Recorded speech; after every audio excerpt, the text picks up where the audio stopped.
You think your ambition is your engine. It's actually your anchor. Most people aren't failing because they lack drive. They're failing because they have of it. You're over-revving your internal engine until the pistons melt, and you call that hard work. But let's be honest. You feel like you're running underwater. Every step forward feels twice as heavy. Today, we're dismantling the ambition trap before it burns you out for good. You've got the perfect 5 a.m. routine, a calendar packed to the second, and a mountain of goals that look great on paper but feel like a death sentence in reality. Most productivity gurus tell you that you aren't doing enough, that you need more grit and more hustle. But we've been sold a lie, that life only starts once the goal is reached. I'll be happy when I hit 100,000. I'll relax when I have the title. Here's the biological reality. Your brain isn't designed for success. It's designed for the next thing. This is called the Hedonic Treadmill. You reach a goal, you get a 3-second dopamine hit, and your baseline of happiness immediately resets. You move the goalposts, and the cycle repeats.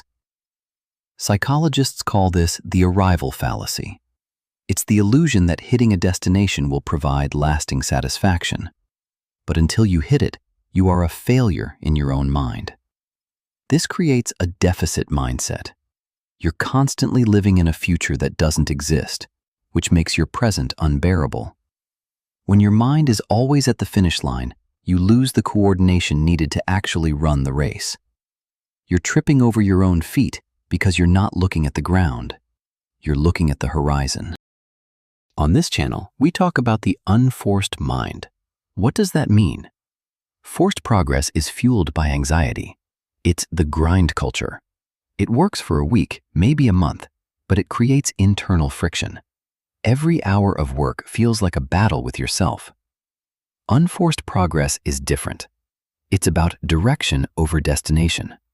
Think about an archer.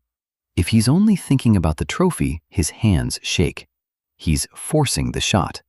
But if he's focused on the tension of the string, the rhythm of his breath, the process, the arrow finds the center naturally.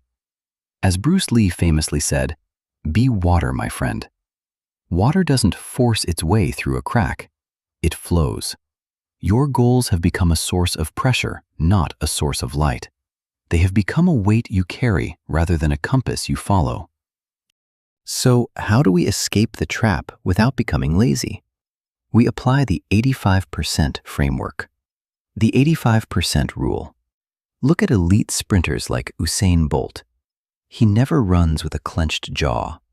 Research shows that sprinters are fastest when they exert 85% effort, not 100%. At 100%, your muscles tense up. That's friction. At 85%, you are fluid. Apply this to your work. Leave a 15% buffer for creativity, observation, and calm. Lower the stakes. When you tell yourself your life depends on a project, your brain enters survival mode. This triggers the amygdala and shuts down your prefrontal cortex. You perform best when you're playing, not when you're surviving. Input over output. Kill the timeline. A goal needs a what, but it rarely needs a when. Panic is the enemy of quality. Focus on the daily reps, the things you control, and let the results arrive on their own schedule. Ambition should be a compass, not a cage. If your goals are making you hate your daily life, they aren't goals. They're symptoms of an insecurity you're trying to outrun. Stop trying to arrive. You're already here. The irony is, once you stop obsessing over the progress, you'll find that you start moving faster than ever before. Because an unforced mind is a mind that can't be stopped. If this resonated with you, hit the like button. Comment "unforced" below.